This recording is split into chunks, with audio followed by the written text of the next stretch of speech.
Hi friends, welcome to Roopa TET and DSC. నేను DSC SA బయోసైన్స్కి prepare అవుతున్నాను. So తెలంగాణలో ఇప్పుడు డిఎస్సికి నోటిఫికేషన్స్ లేవని, ఒకవేళ ఉన్న పోస్టులు తక్కువ ఉన్నాయని చాలా వరకు ప్రిపరేషన్ అనేది స్లో చేశారు. ఎస్ఏకి ప్రిపేర్ అయ్యే వాళ్ళకి నేను ఇచ్చే సజెషను, ఒక డిఎస్సి మాత్రమే కాదు, గురుకులాగా మోడల్కి కేజీబీపీకి కూడా ప్రిపేర్ అవ్వండి.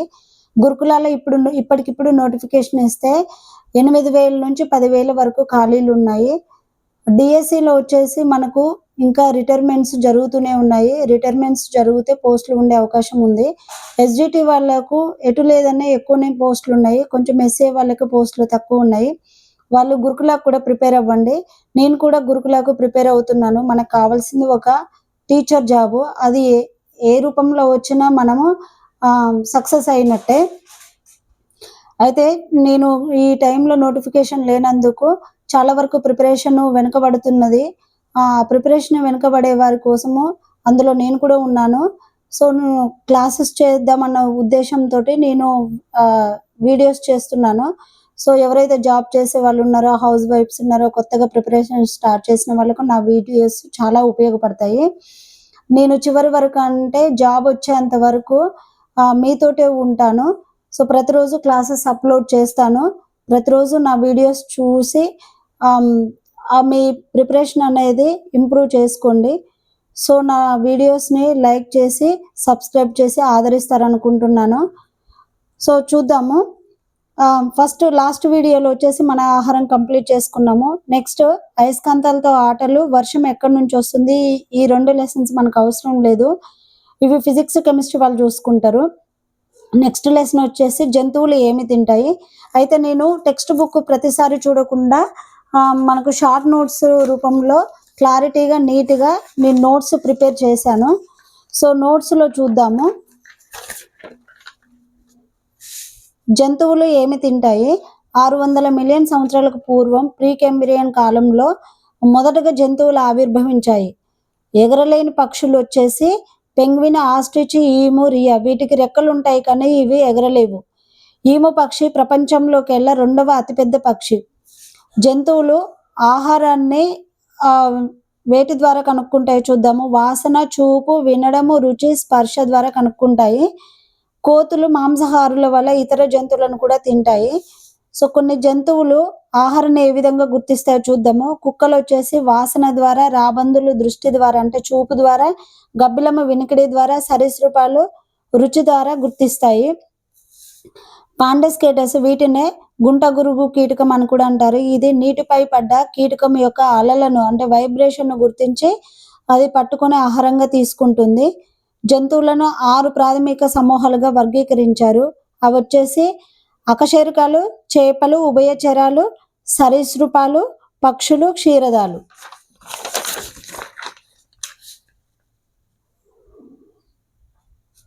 కుక్క నాలుకను నాగడానికి ఉపయోగిస్తే, కప్ప పట్టుకొని మింగడానికి ఉపయోగిస్తుంది.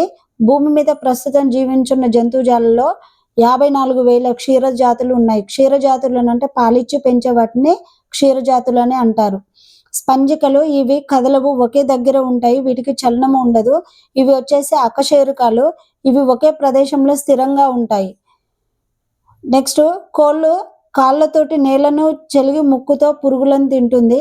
వడ్రంగి పిట్టకు ముక్కు ఏ విధంగా ఉంటుందో చూడండి. వడ్రంగి పిట్టకు పొడవాటి ముక్కు ఉంటుంది.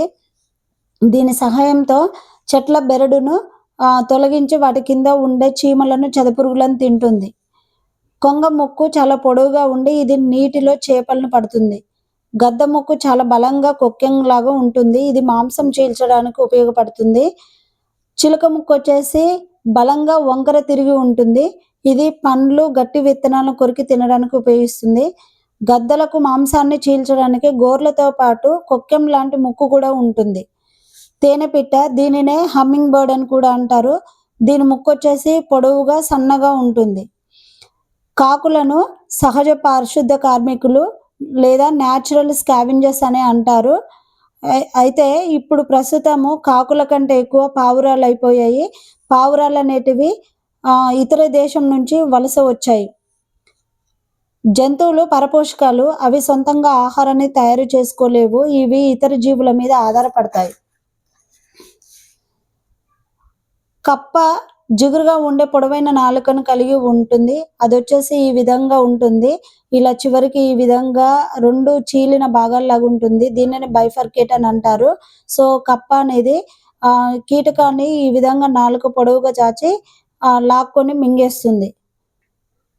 ఆవు ఆహార సేకరణ ఏ విధంగా చేస్తుంది అనంటే దవడలు, దంతాలు, నాలుక ద్వారా చేస్తుంది. నెమరు వేసే జీవులు ఆవులు, గేదెలు, ఒంటెలు. క్రేన్ ఫ్లై లార్వా, దీనిని ఆకుపురుగు అని అంటారు. ఇది లార్వా దశలో ఉన్నప్పుడు ఎక్కువగా ఆహారం తీసుకుంటుంది. అయితే ఇది ప్రౌఢజీవికి వచ్చినప్పుడు దీనికి అసలు ఆహారం అవసరం లేదు. ఇది ఆహారం తీసుకోదన్నట్టు. సజీవ జంతువుల్లో నీలితిమింగలం అనేది చాలా పెద్దది. ఇది వచ్చేసి సకశేరుకము. కుక్కలు వాటికున్న పదునైన దంతాలు, నాలుక సహాయంతో ఆహారాన్ని తీసుకుంటాయి. సింహం, నక్క, తోడేలు, పులి మొదలైనవి పదునైన దంతాలు కలిగి ఉంటాయి. వేటాడే జంతువులకు పరిగెత్తడానికి బలమైన కాళ్ళు, పట్టుకోవడానికి పదునైన గోర్లు, మాంసం చీల్చడానికి పదునైన దంతాలుంటాయి. కుందేళ్లకు, ఉడతలకు పళ్ళు ఉంటాయి. ఇవి గింజలను, దుంపలను, ఆకులను కొరికి తినడానికి ఉపయోగిస్తాయి. కుక్కలు, పిల్లులకు నోట్లో పదునైన దంతాలు ఉండడము అవి మాంసం చీల్చడానికి ఉపయోగిస్తాయి. బాతులకు నోట్లో పండ్లు ఉంటాయి. అయితే ఇది ఆహారం నమలడానికి ఉపయోగపడవు, కానీ నీటిని వడపోయడానికి ఉపయోగిస్తాయి. నీలి తిమింగలం బరువు వచ్చేసి 110 నుంచి 160 టన్నులు ఉంటుంది. దాని యొక్క పొడవు వచ్చేసి 20 నుంచి 30 మీటర్లు ఉంటుంది. Next continuation. చేపలకు పళ్ళు ఉంటాయి. ఇవి ఆహార సేకరణకు ఉపయోగిస్తాయి. జలగ రక్తాన్ని పీల్చడానికి నోటి చుట్టూ చూషకాలు ఉంటాయి. వీటినే ఇంగ్లీష్లో సక్కస్ అని అంటారు. అయితే మనకు ఎక్కడైనా ట్యూమర్ అంటే గడ్డ అయిన దగ్గర ఈ జలగను ఉపయోగించి ట్రీట్మెంట్లో జలగను ఉపయోగిస్తారు. ఇది చెడు రక్తాన్ని పీల్చుకుంటుంది. రాత్రివేళ ఆహార సేకరణ చేసే జీవులను నిశాచరులు అంటారు. అవి బొద్దింకలు, ఎడారి బల్లులు, ఎలుకలు, గుడ్లగూబలు, గబ్బిలాలు, మాతు, వీటిని రెక్క పురుగులు, మిడతలు, ఇవి నిశాచర జీవులు. ఇవి రాత్రిపూట బయటకు వెళ్ళి ఆహార సేకరణ చేసి పగటి పూట మరి లోపలికి వెళ్ళి అవి నిద్రిస్తాయి. 150 మిలియన్ సంవత్సరాలకు పూర్వం మీసోజాయిక్ యుగంలో సరీసృపాల నుంచి పక్షులు ఉద్భవించాయి. చీమలలో 3 రకాలు ఉంటాయి. కూలి చీమలు, సైనిక చీమలు, ఆడమగ చీమలు. కూలి చీమలు అనేటివి ఆహార సేకరణ చేస్తాయి.